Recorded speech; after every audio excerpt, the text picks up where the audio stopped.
Welcome to On the Front Line, the Military Rec Show. Each week, we bring you real conversations with leaders and innovators in morale, welfare, and recreation. The people behind the programs that strengthen communities on military installations across the globe. Hosted by John Prue, a longtime leader in military recreation. From recreation programs and community events to leadership, partnerships, and the future of military recreation, this show explores how these professionals serve those who serve our nation. In today's episode, we're diving into the Armed Forces Recreation Network, the collaboration between military recreation leaders and the National Recreation and Park Association that helps connect professionals, share best practices, and strengthen the MWR community worldwide. This is On the Front Line, powered by the DPRS Media Network. Let's dive in. Intro. There you go. Welcome to the newest show on the front line. John, would you like to tell everybody what we got cooking here? Absolutely. It is 13:30 on Tuesday, 6th January 2026, and you are on the front line. My name is John Prue, and I'm pleased to welcome you today to this show as the host of this weekly podcast. Planning on focusing on armed forces recreation or military recreation. And our aim is to provide an additional forum to have meaningful discussions with guests from various services across the globe. Together, I hope to explore the experiences and examine how we currently serve, as well as continue to best support our military and their families who serve our nation. You all might be a morale, welfare, and recreation or MWR professional who directly supports quality of life at bases out there. Maybe you are or have been a former military or family member and a user of MWR services. Maybe perhaps your business or that is or wants to support our armed forces recreation professionals around the world. You might be a public park and recreation professional and just want to find out what this thing called armed forces recreation is all about. Or perhaps you don't fit into any of those categories whatsoever and you just tuned in. Either way, welcome. Welcome to On the Front Line, the Military Rec Show. So, Craig, and I want to give you some shout out here. You have created an amazing media company called Daily Parks and Recreation Show, or DPRS Media, and it exists to unite and honor those park and recreation community and professionals out there, reflecting on stories, highlighting the things they're doing in our communities for all those essential services. So, one, thank you for that, and giving us the opportunity to talk about military recreation every Tuesday. So with that, I'll turn it over to you. I know you got some promos to run. Again, thank you, Craig. Appreciate it. Yeah, well, thank you everybody for getting us through our first full year of 2025. Happy New Year to everyone.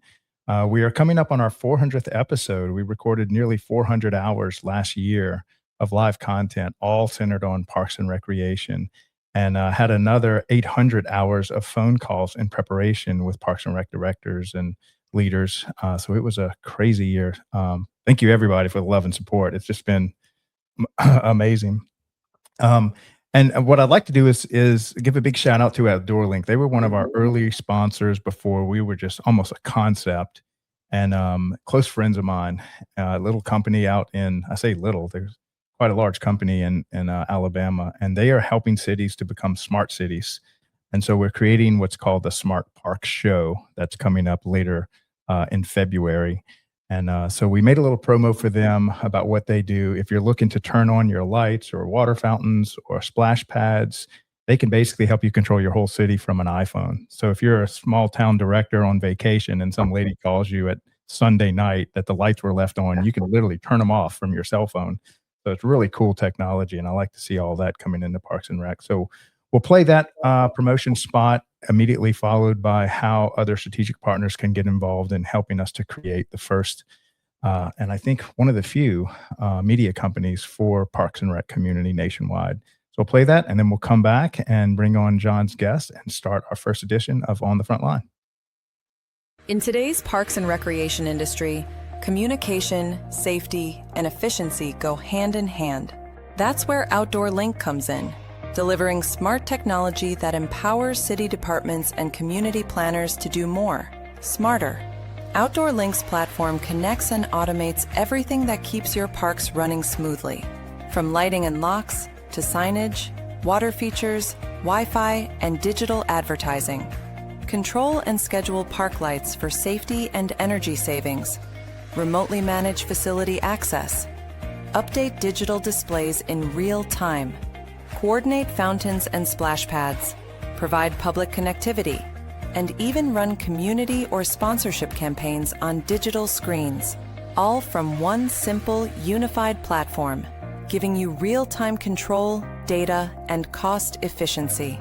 For parks and recreation agencies, that means safer spaces, smarter resource use, faster responses, and stronger community engagement. And behind every great park story is great infrastructure.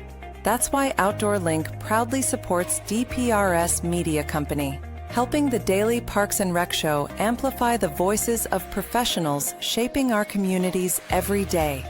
Outdoor Link, smart, connected solutions for parks, recreation, and beyond. Are you a vendor, brand, or service provider ready to connect with the heartbeat of local communities? At DPRS Media Co., we tell the stories shaping parks and recreation across America. Through podcasts, live streams, videos, and newsletters, we reach frontline leaders, city directors, and decision makers every single week. From youth sports and facilities to programming and policy, our audience is your audience. Sponsoring or partnering with DPRS Media Co. puts your brand in front of the professionals who build, budget, and buy for their communities. Launching a new product, growing your presence in public spaces, targeting cities, counties, or departments, DPRS is your trusted media partner. Whether you're in software, turf, aquatics, robotics, smart cities, or special events, partnering with DPRS puts your brand in the story. With commercials, interviews, social campaigns, newsletters, and live shows, we're your media team. Partner with us and grow your impact in the $200 billion parks and rec industry. DPRS Media Co. Stories that move parks and rec forward. Your audience is here. Let's meet them.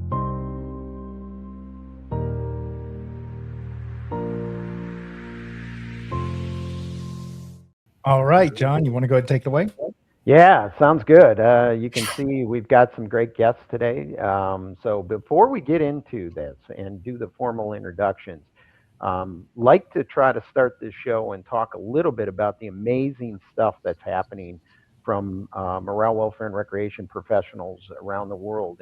And there is a Facebook page that's called NRPA's Armed Forces Recreation Network. You can easily look at it. It's a private group, but if you're in the business, you can certainly join. But amazing, over the last 30 days, we've had probably somewhere close to 150 different posts. And it's the holidays, so there's a lot of programming going on. And either posted directly to the group or reposted.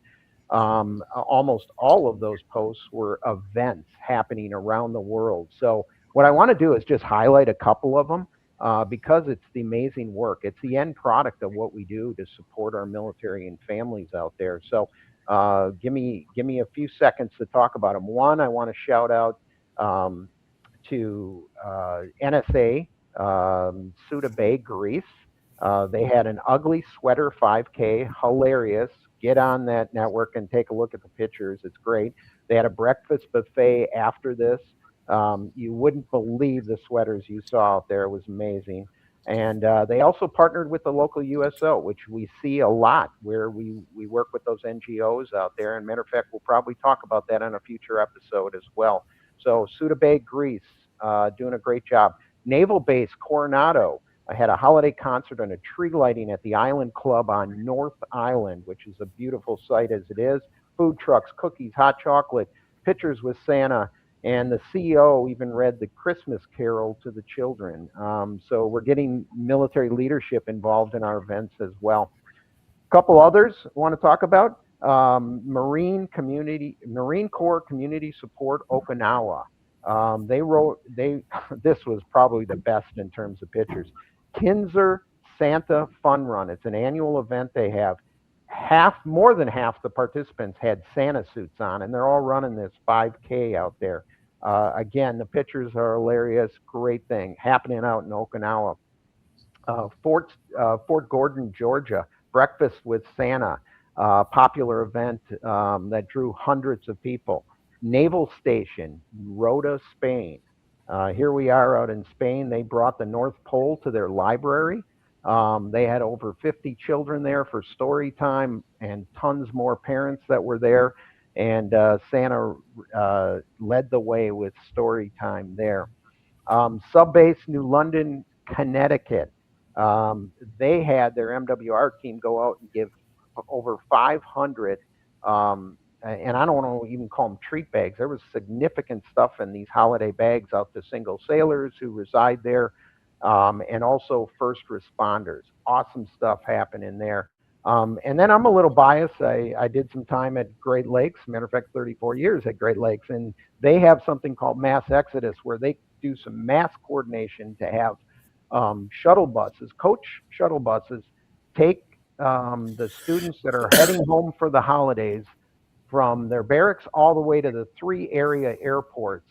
There's close to 4,000 A school students there, and getting home for the holidays is a major chore. So very economic program for the sailors, and more convenient to be able to get them to the holidays at dark 30 in the morning to those airports and get them out of there. In Chicago weather, you never know what you're going to get. So they did a great job.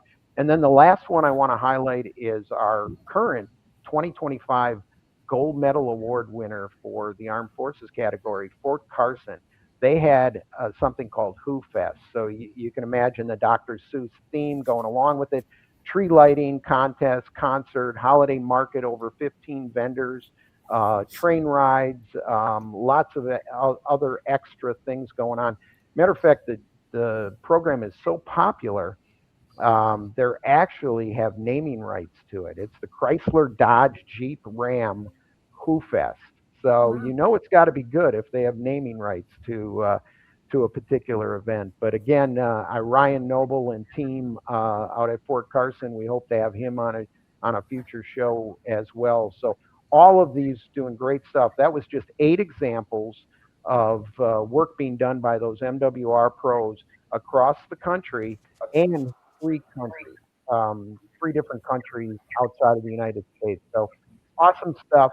Always want to highlight that stuff. And remember, NRPA, Armed Forces Recreation Network Facebook group. If you are in the profession some way or supported, we'll get you on. Just ask for requests, and you can see more of this stuff coming from all these different bases. I think we had in the last month over 50 different bases around the world represented in some kind of program post. So pretty cool.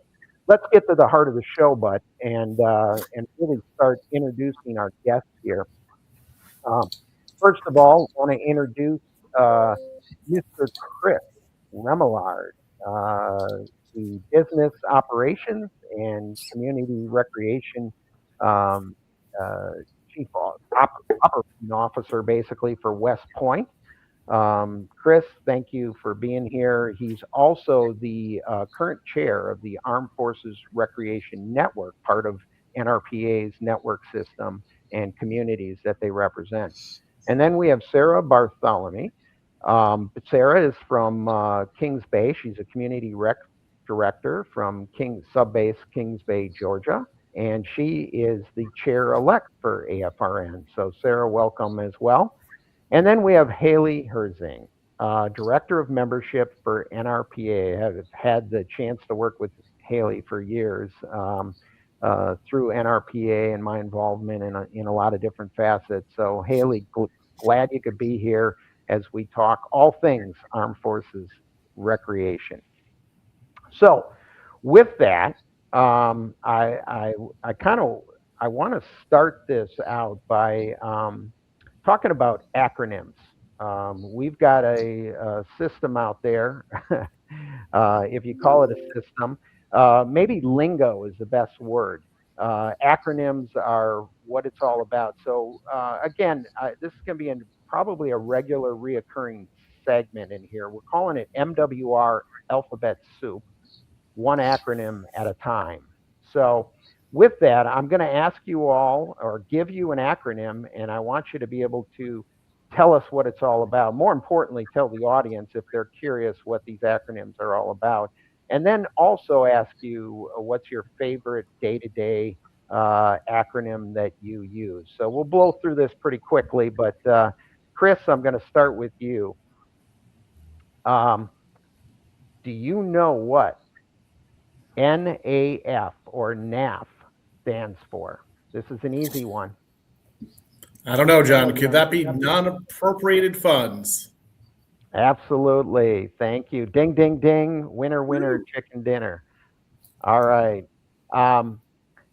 Sarah, another tough one here. CONUS, CONUS. What does CONUS stand for? CONUS is Continental United States, so it's bases within the United States, the Continental Unit. Yep. Doesn't count for Alaska or Hawaii. That would be the opposite of CONUS, which would be OCONUS. But we won't test you on that one either. But thank you. Haley, you can play in this because I know you know a little bit about the armed forces. You hear MWR. We throw MWR around all the time. What does MWR actually stand for? It stands for Morale, Welfare, and Recreation. There you go. Those were easy. First week, didn't want to put any pressure on anybody. They'll get tougher. Good thing you guys are getting off early. So quickly, round robin on this one. What is the acronym? Because I just retired, 39 years. My wife probably tried to divorce me a couple times just because I couldn't pull acronyms out of my conversation, especially when we talked about work. So I stopped talking about work that way. But anyways, it gets into our everyday life. So and Haley, I know you're not, it may not be a military acronym, but what's an acronym you use on a daily basis? What's your go-to acronym? Oh, this is not exciting at all, but COB, we say that all the time. We need everything COB. I will say in my personal life, KIT is my favorite acronym. I say that to my kids a lot, and that's keep in touch. So those are my two favorites. Love it. Sarah, how about you? What's your go-to?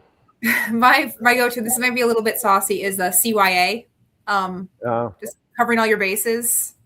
Yeah, among other things. So, that's interesting.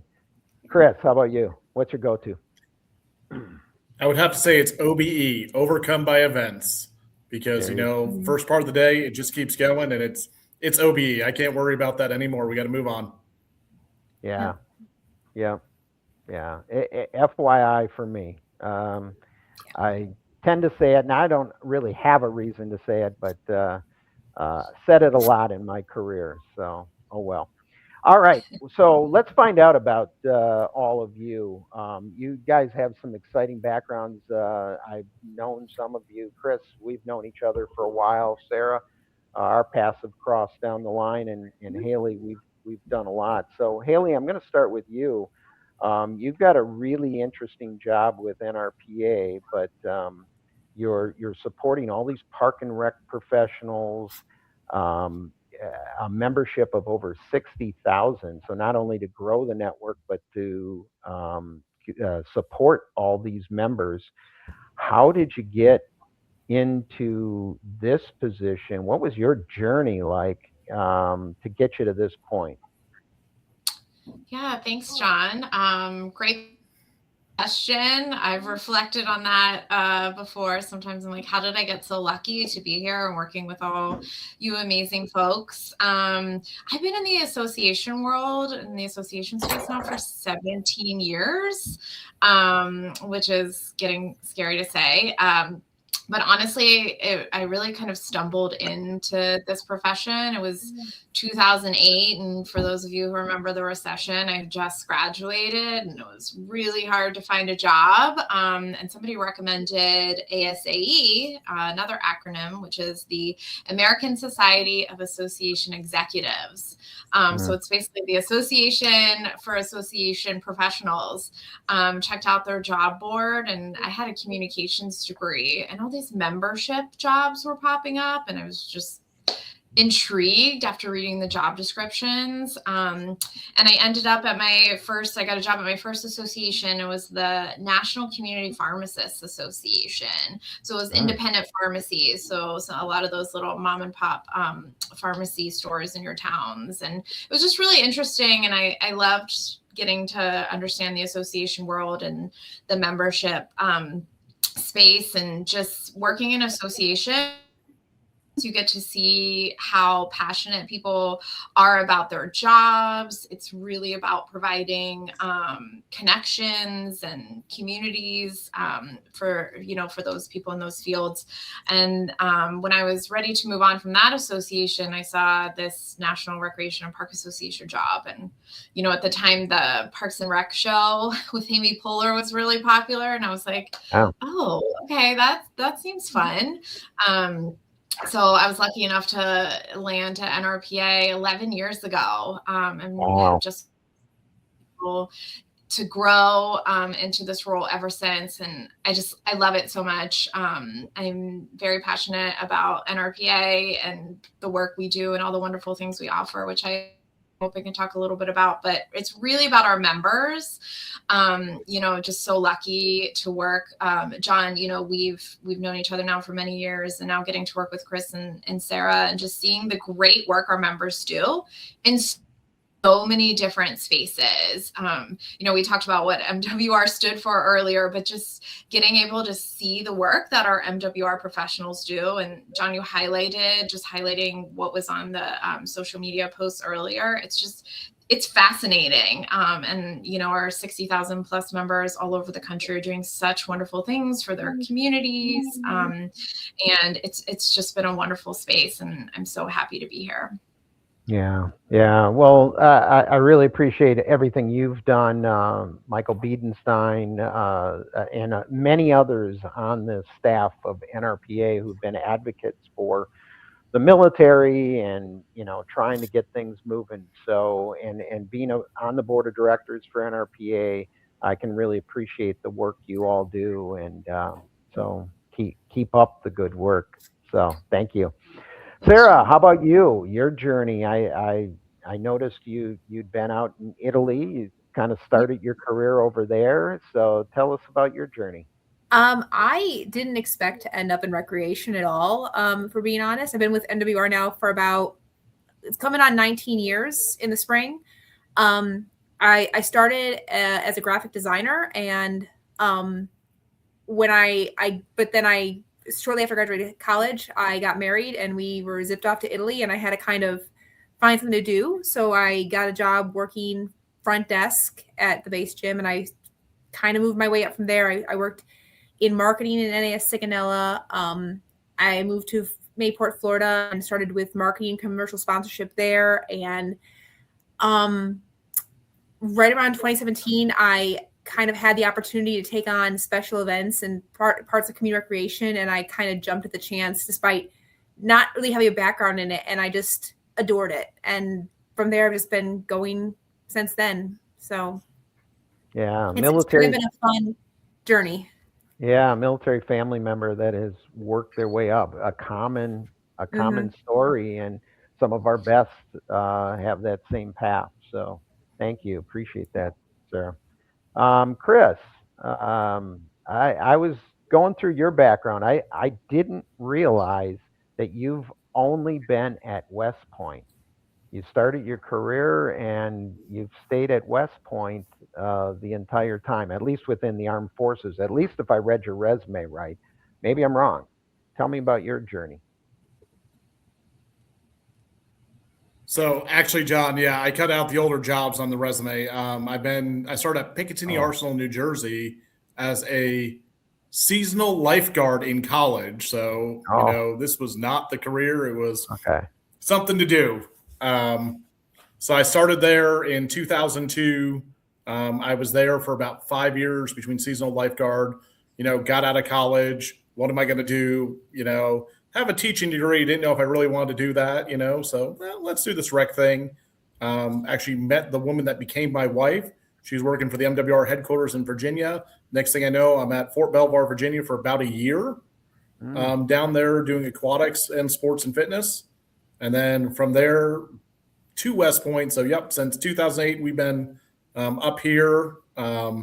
It's been an interesting journey and kind of going, like Sarah said, from I'm the kid swiping you in at the door, say hi, to it's the top of this is how we're doing things and making those decisions. Kind of a unique challenge and definitely a different place. Yeah, that is interesting. I was going to say, when I just saw your resume and you basically had your West Point stuff on, I'm like, I found somebody that stayed at one base for a long time. That's kind of my MO. I stayed at Great Lakes for 34 years. Everybody kind of scratches their head. What do you mean you stayed at one base for 34 years? So anyways, you have a great track record going at West Point. How much do you involve yourself with the actual service academy up there? I know at Annapolis, the base and the MWR operation is kind of separated from the academy itself. They kind of are two separate entities. They obviously have support, they're tied in, but how does it work at West Point? So we are actually pretty close. We do have a very similar to Naval Academy. We have a group called Cadet Activities, which handles the cadet side. But on the flip side, we are literally Cadet Activities is the next building over from me. We share facilities. We share people. We have our riding stables with indoor arena. We share the same building. We take care of the building. They have their horses. For 30 years, we shared employees until the equestrian coach retired. He was our equestrian coach as well. He was our employee stable manager, their equestrian coach. We have indoor shooting range in which not only do we have the cadet clubs, we also have NCAA rifle sports. We're interacting with those guys on a day-to-day basis. So a little bit different. We're not like Annapolis where they got the Severn, which separates the two, which is kind of funny. They literally have a river between them from what we understand. But day-to-day, we work with the cadets, but it's a challenge at times. It's also kind of fun because it really is not only military base, we're on a college. Yeah, it's different. I know it is different in an Annapolis and unique base, but you're talking about stables, horses, equestrian. That just sums up the gamut of the operations that morale, welfare, and recreation run across the services. Now, not everybody has stables. Stables, at least within the Navy, have somewhat gone away. But there are a few out there. I mean, that's just another business line, unique business line that I don't think anybody in Parks and Recreation is probably involved with that. But we can be within our world. So really crazy, really interesting. So we're going to come back. I'm going to turn it back over to Craig here, but we're going to come back and we're going to talk about AFRN initiatives, how people can get involved. Got an exciting back end of this interview. We're just getting going here. So Craig, I'll turn it back over to you. Yeah, great show so far. I'm so glad to launch a show all about MWR on the front line with John. Two other shows that have already launched in December are The Athletes Commute with host Jordan Ziff. And then we have a show every Thursday, 5 p.m. Eastern time for all the young professionals across the country. So I'll play the two promos for that show, and then we'll come back and finish our conversation with John. Before the game, before the lights, before the pressure, there's a moment most people never see. Welcome to The Athletes Commute, a podcast distributed by DPRS Media Network, co-produced by Her Sports, and hosted by Jordan Ziff. Each episode, Jordan gets behind the wheel, driving athletes to practice, to training, to game day. while getting to know who they really are beyond the jersey. The mindset, the grind, the sacrifices, the moments no one talks about. No scripts, no filters, just real conversations in real motion. Because every athlete has a journey, and every journey deserves to be heard. This is the Athlete's Commute. Buckle up. On the Daily Parks and Rec Show, we bring you the real stories of tomorrow's professionals, people shaping the future, one idea at a time. Meet the very first DPRS interns to officially host their own segment, Aidan Tierney and Michael Morrow. With curiosity, passion, and a fresh perspective, they're stepping into the spotlight to lead meaningful conversations with today's rising leaders. The Young Professionals Network takes you inside the journeys, challenges, and major wins of young individuals making their mark across industries. From first jobs to bold ventures, every story fuels growth, ambition, and innovation. Each episode brings real conversations, fresh perspectives, and impactful insights created to motivate the next generation of professionals. Whether you're just starting out, exploring new paths, or figuring out your next move.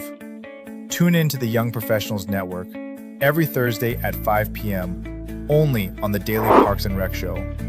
Don't miss it, because your next big idea might be one story away.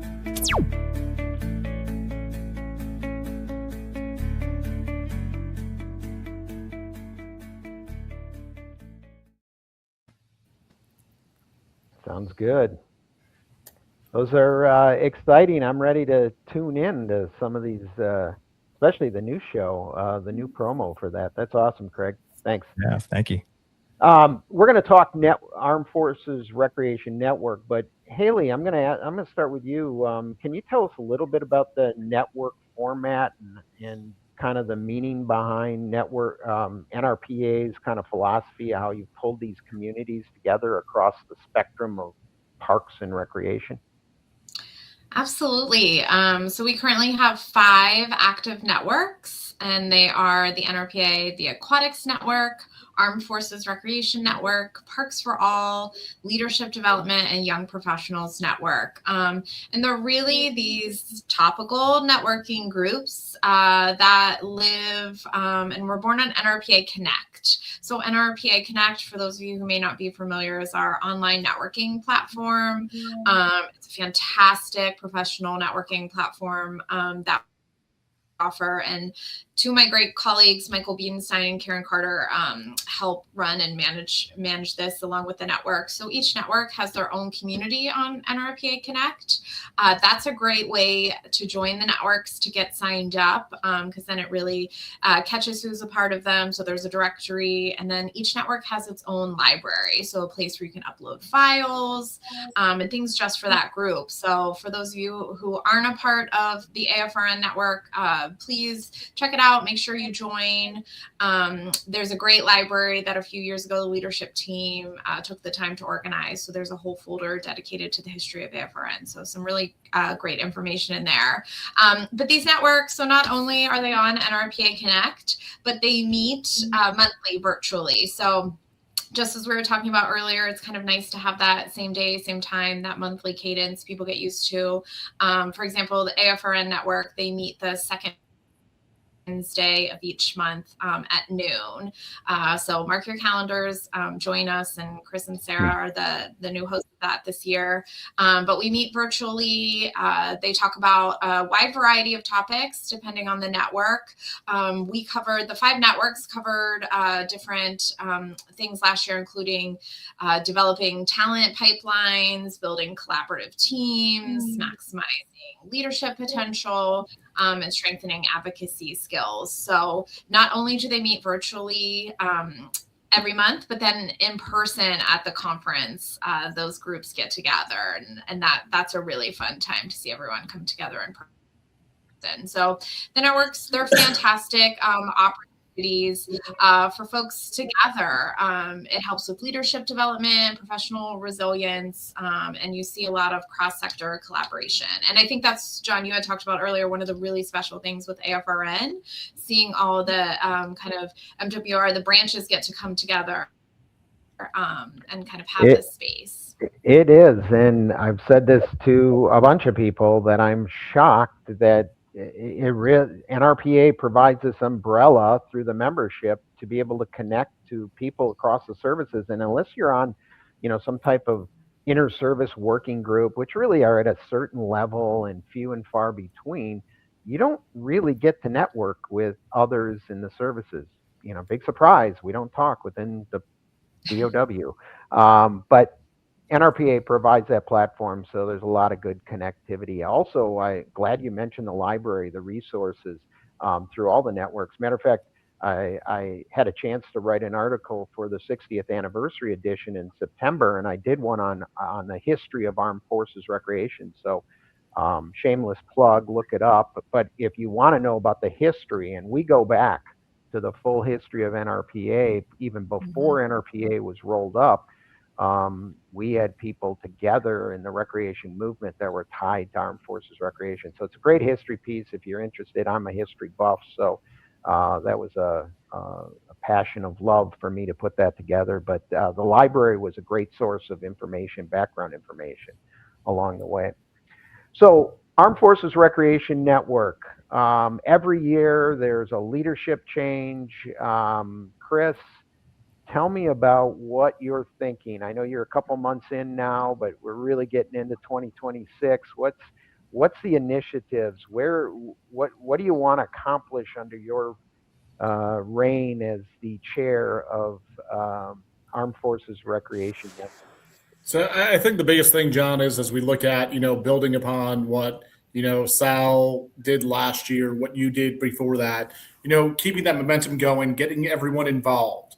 Like you said, this is one of the few opportunities that the services get to interact and engage. I know my partners in crime across the Army, 100%, but Navy, Air Force, did you work for Army? I might have met you at a conference, but we really don't get a chance to talk, interact, and do different kind of things, So it's a good opportunity for us to see how we're doing different things, because as much as we're alike, we're different a little bit. So that's part of it. The other thing is, last year we made an effort and engaged with the Young Professionals Network to do a joint session.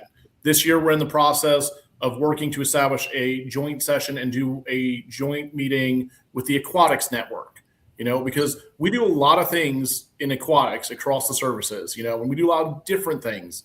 We do that drown proofing. Everyone else is like, what? Why are you jumping people in the water with clothes on and boots and fake rubber ducky rifles and trying to drown them?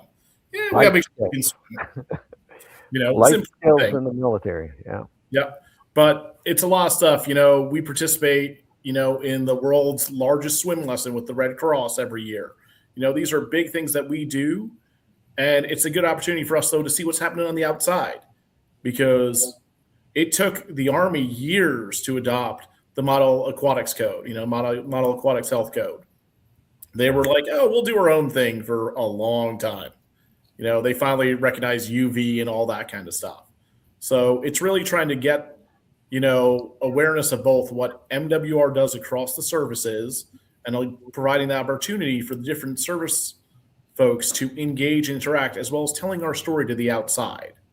That's what we're really trying to do, I think, this coming year, and set a, base for Sarah so she can take in the direction she wants to go. So I'm hearing training, cross-training, inter-service cross-training. I'm also hearing best practices, sharing best practices. That's awesome. Share with us, and I know the structure pretty well, but for our audience, talk about how you get information or how a typical monthly meeting for AFRN goes.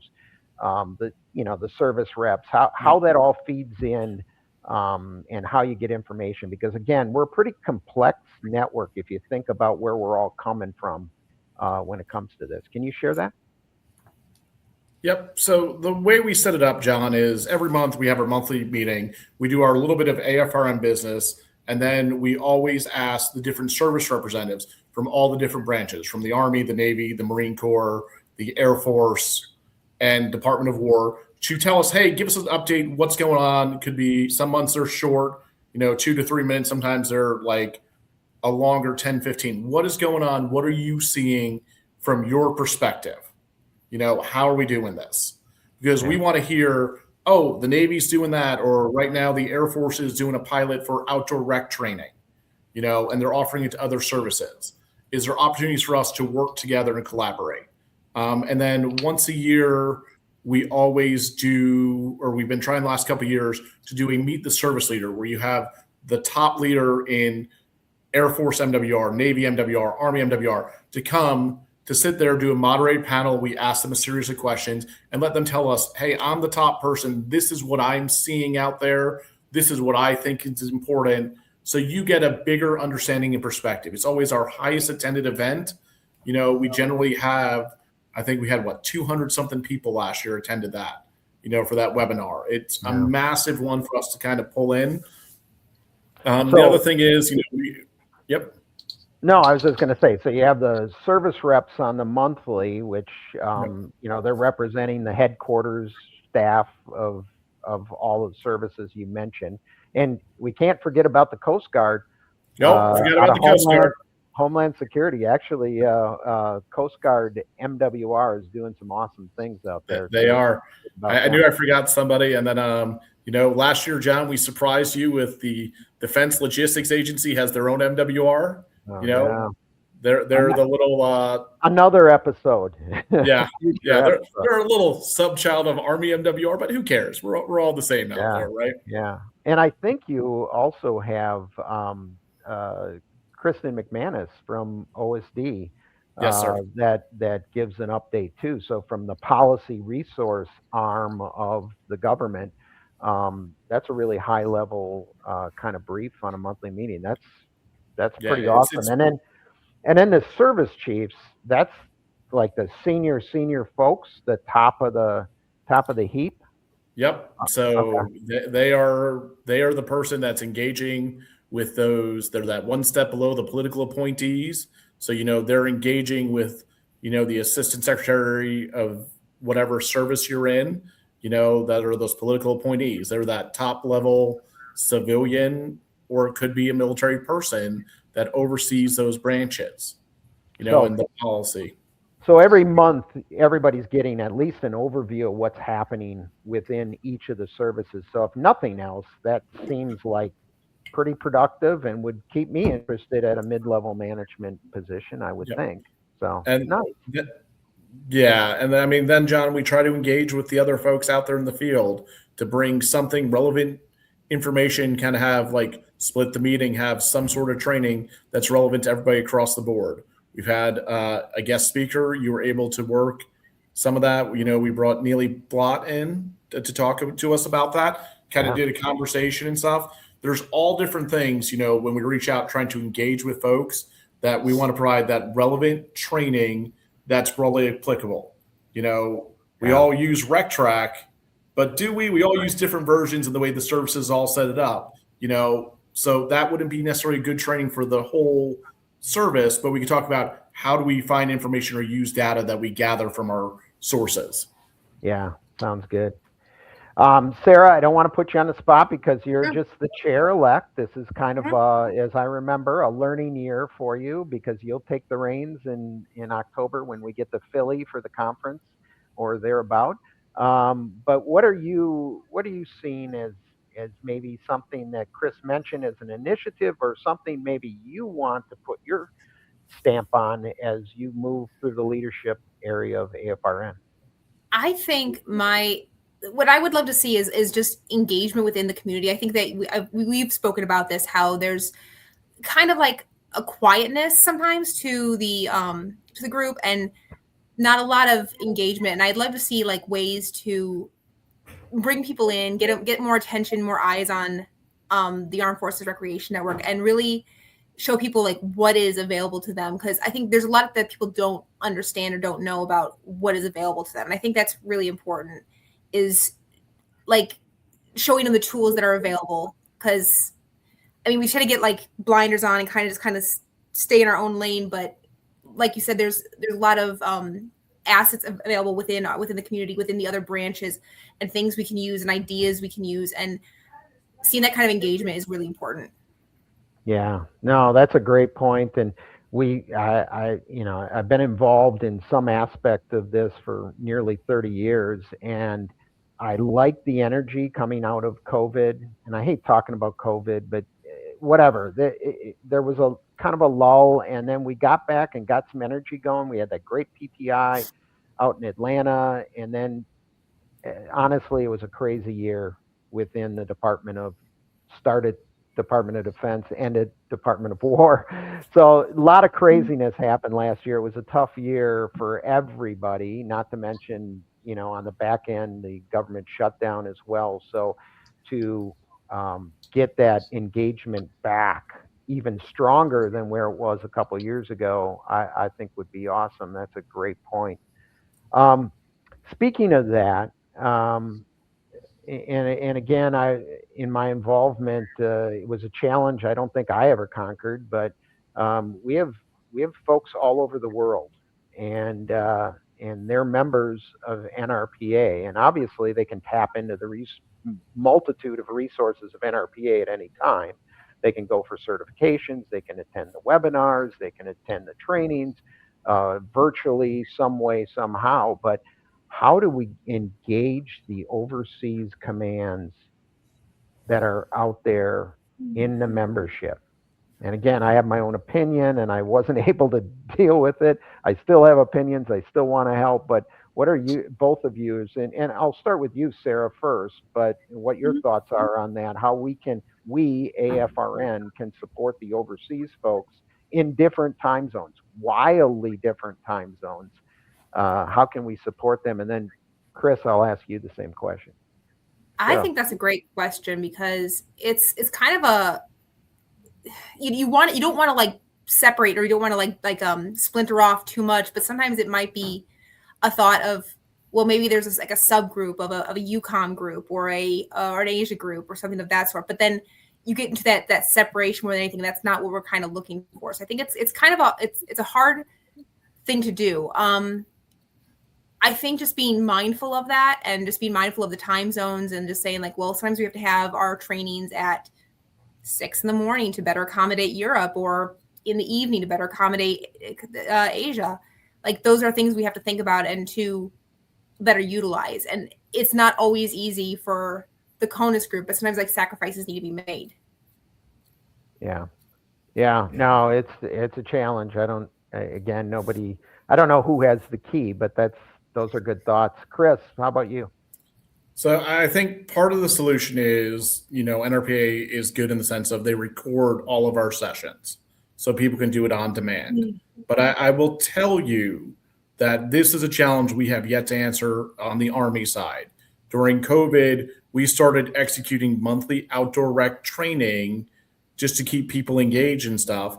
And we were doing some at, 6 a.m., like Sarah said, and other ones I'm doing at 8 o'clock at night. Because for Pacific, we're engaging and running an entire training session. Yep.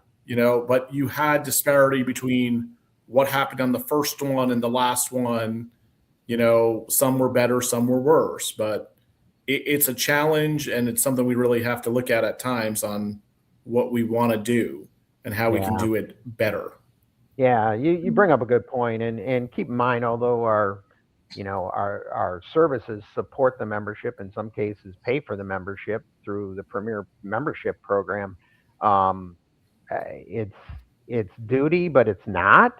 We're kind of volunteers as a part of the AFRN. So, doing a training and having 3 different sessions to accommodate all the different time zones around the world may or may not be practical for a quote unquote volunteer group like AFRN. So that brings the challenge up even more. So no, all good thoughts, and I think to emphasize, not to speak for both of you, but what I'm hearing and what I've heard in the past is the AFRN leadership understands the issue and wants to accommodate and actually wants to hear from the overseas members on how we can better support you that is realistic and meaningful across the way. So that's great. It's a great topic, a hard topic, but I know you guys are working hard on it. So thanks for sharing that.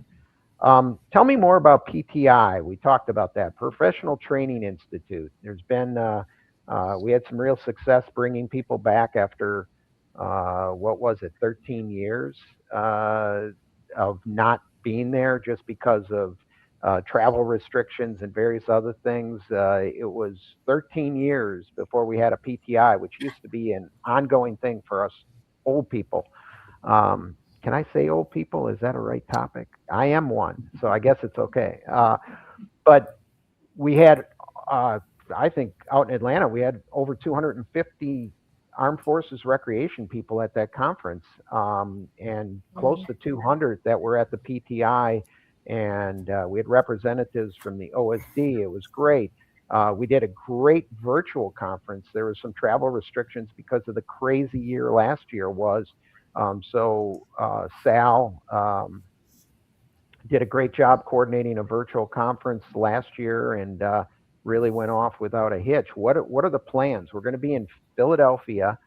It's the 2026, the nation's 250th celebration. What are your thoughts on PTI? Is it too early to tell what's going to go on? What are your initial thoughts? What would you love to see happen?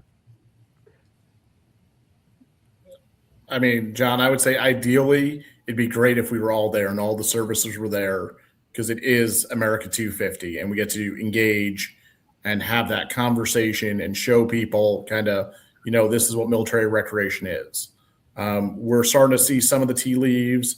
Right now, the Army has a soft, we are committed to going. Some of the other services, not yet. So we have essentially, I hate to say, parallel planning efforts of, can we do an in-person one for PTI, or are we going to have to pivot again to do another one a couple days ahead of time or a week or two ahead for a virtual PTI? It's a valuable training we have to deliver and should deliver, but we don't know what's going to happen with travel yet. I mean, we got folks starting to go down to PGA show. We're still waiting for approvals, even though it's centrally funded. Yeah. Yep. What are you hearing on the Navy side, Sarah? I don't have as many peeps there anymore in my current status. I haven't heard anything, unfortunately. I'm hopeful that if Army says we're going, we follow suit, but I haven't heard a thing yet. Typically, even on good years, we don't hear anything till much later than everyone else. I feel like sometimes. Yeah. But I think the in-person meetings are really beneficial, and it's really nice, and you get to know like your other halves, as it were, from different branches and different bases and such. Yeah, in fairness to our headquarters on the Navy side, I know there's a whole process to get conference approvals and things like that, and they could be working hard behind the scenes, who knows, but it would be great to see all the services out there. You could see easily a couple hundred people there if there was full support, but it is an odd year and still don't have a budget fully passed and ready to go. So we'll see what happens. Let's talk about engagement. You mentioned it previously. Haley mentioned it. I think I said something. Chris, you said something, and Sarah, you definitely emphasized getting more people involved. What are some of the strategies to get more of our members, or just whether they're NRPA members or not, if they're in the profession, how do you get them engaged in what we're doing, what we're talking about, how we can share those best practices and really connect and ultimately help our active duty and families? John, I think sometimes it starts with the little stuff. Got a lot of feedback from my partners over here of send me an Outlook invite to start so I remember to go to AFRN, to help start getting some more people. I hate to say we all live and die by our Outlook calendars right now. Yeah. You know, our days are too busy. So the fact that we're putting the registration link in to an Outlook invite, we're starting to see a little bit more. And then it's nice. I can see who forwarded to who. You know, we're starting to get a little bit more of that, just trying to do the little things. You know, post it on the social media. Here's the event. Here's kind of what we're talking about. I'll tell you point blank, I am not that creative, but I am playing with AI like it's my job and say, make me a pretty picture. Here you go. Oh, that just looks fine. I'm going to put that right in there. Give me some ad copy for Facebook. We're perfect.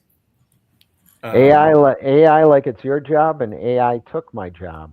Yeah, so AI's gonna, we're about to say. Just joking. Yeah, it could be, John. It could be. But you know, it's starting with those little things. The small things do make the difference, and it's making sure that not only does that, you know, community rec director at whatever installation gets it, but they put it down to their frontline staff, you know, to go to the AFRN meeting. It could be anybody, you know. You want the kid that's like, you know, I just started here. I'm the, you know, person. I'm like swiping cards, whatever. Well, you know, you might be a career. Let's grow you a little bit. It's a great opportunity, and to get engaged and involved. I think that's such a great point, Chris, is that developing talent is probably the biggest key to this. Like spotting those people that you think have the head and the heart to do this kind of thing long term, and just like really developing them. Like there are people that there are people that from the start they know they want to do this, but there are as many people like myself who didn't realize this is what they want to do until they were thrust into it, and it's like, oh, I actually love this. So finding those people and kind of spotting that early and getting them involved is really important. Yeah. I mean, somebody found all of us, so you know that's an important thing. You know, somebody was there to help us along the way, and you know we got to do that same thing too. Yeah, you have the 1,700 members that are out there, and some are going to engage, some aren't. But it's important to have that core group, and even your leadership group. How do you get those folks that are coming up with new ideas and webinars and training ideas? So there's lots of levels of ways to participate. There's that core group, and then everybody else, and that's a challenge all the way. I've been there, done that, and certainly understand it. But it sounds like you guys are focused on it. One of the other things, communication, if you can, we're kind of rolling up on the hour here, but want to talk about communication. What are the opportunities to communicate or touch base with us? We talked about some of the social media, but Chris, you want to share anything or any ideas or suggestions on how best to communicate across the board? I think the underutilized one we're really, I think, could focus to grow, John. It's LinkedIn. You know, that's that professional platform. It's out there. We have in armed forces. It's not nearly as big yet as the Facebook page, you know, but it's that good kind of whatever. It also allows you to kind of see, okay, I don't know who Timmy Two Socks is, but oh, here's Sarah and kind of what she's been doing out there as you start looking for talent to go steal from other places. You know, because talent is the game. Yeah, LinkedIn. It's called Armed Forces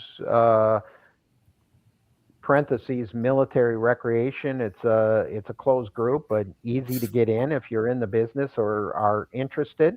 And I think it has 220 some members or whatever right now, but why not more?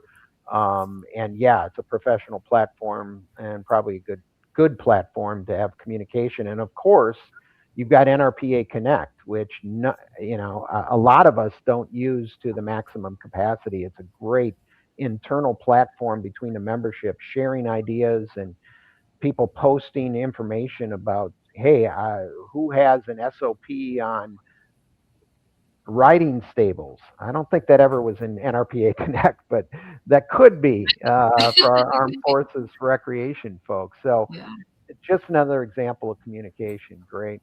Okay, I'm going to wrap up with round robin real quickly. Chris and Sarah, focus yours on military recreation. Haley, you can talk about the industry of parks and recreation. The question is, where do you see us in 3 to 5 years? 3 to 5 years, where do you see military recreation? Is there going to be any significant changes based on some of the things that have happened in 2025, or just the industry in general, technology in general. Where do you see? Chris, we'll start with you. So, John, I think we're going to continue to leverage technology to help us get to places. Army made a push. Every installation has 24/7 fitness now. So everybody, you can sign up to go in the fitness center at 2 a.m. with technology and all that. We're starting to see a little bit, had conversations with folks the other day. The post-COVID bump for outdoor stuff is starting to die down. We're not seeing as much outdoor recreation, but arts and crafts is up. A lot of our other interior stuff, social events at your clubs and stuff are all on the rise right now. So it's kind of the cool, I'm done playing outside, I want to go inside and be creative or that stuff. So you're going to start seeing, I think, it's that wave. We're coming off of one high down into the next. Just really, it's that engagement. It's using technology smartly to make us more efficient, not necessarily less people, but make those people that are here to be able to do more focus on the important things like engaging with the customer versus, writing a policy on how we're supposed to lock up the bicycles. Yeah. And you don't have to get stuck. You can still get outdoors and use technology. So don't stay indoors. Sarah, how about you? Where do you see us 3 to 5 years from now? I think you're going to see more in the lines of like different installations and different organizations like partnering up, and a lot more partnership amongst groups. I think because we wanted, like, the idea has been for years about doing more with less.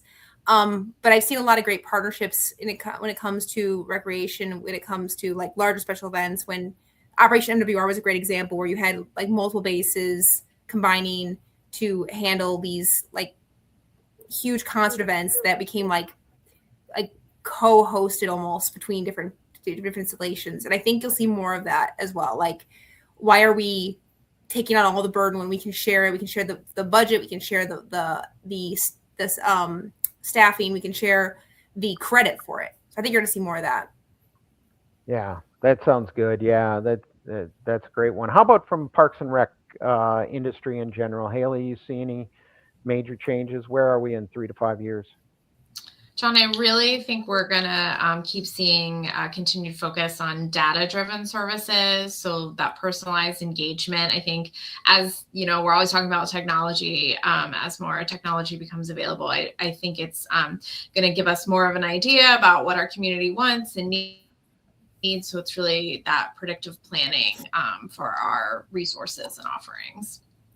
Yeah, that's awesome. And that's kind of going to put a wrap on the first episode of On the Front Line. So I want to thank Haley, Chris, Sarah for your time and effort here and sharing your journey and story. Really good stuff. So with that, I want to make sure that everybody knows Tuesdays, 1:30 Eastern Standard Time, same time, same place. We'll be here each week with new topics and new guests.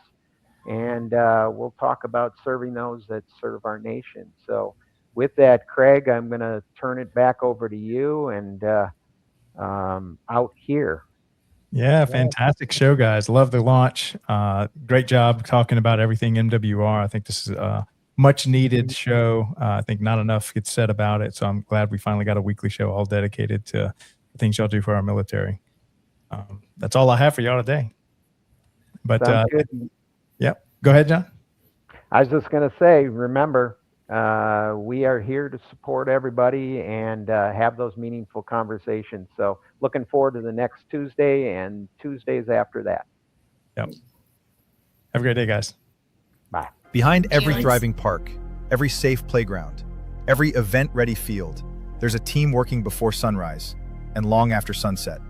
This is Facility Maintenance, the only show created for and by the unsung heroes of parks and recreation.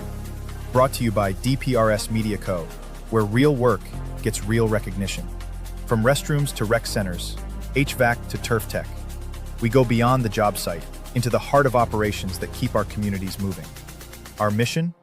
To elevate maintenance teams through stories, solutions, and shared experience. Our vision? A world where every facility crew is seen, valued, and fully supported. Each episode features operators, innovators, and leaders, sharing tools, tech, and tactics that make the impossible look easy. Facility maintenance isn't just a job. It's purpose, it's passion, and now it's a show. Facility maintenance, where tools meet purpose, where work becomes legacy.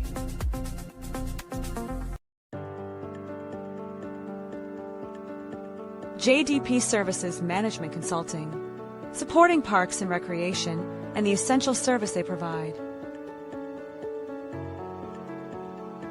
Communities benefit greatly from having dedicated advocates who champion the value of play in open spaces. Such advocacy ensures that recreational areas are prioritized and managed in ways that enhance the overall quality of life for everyone.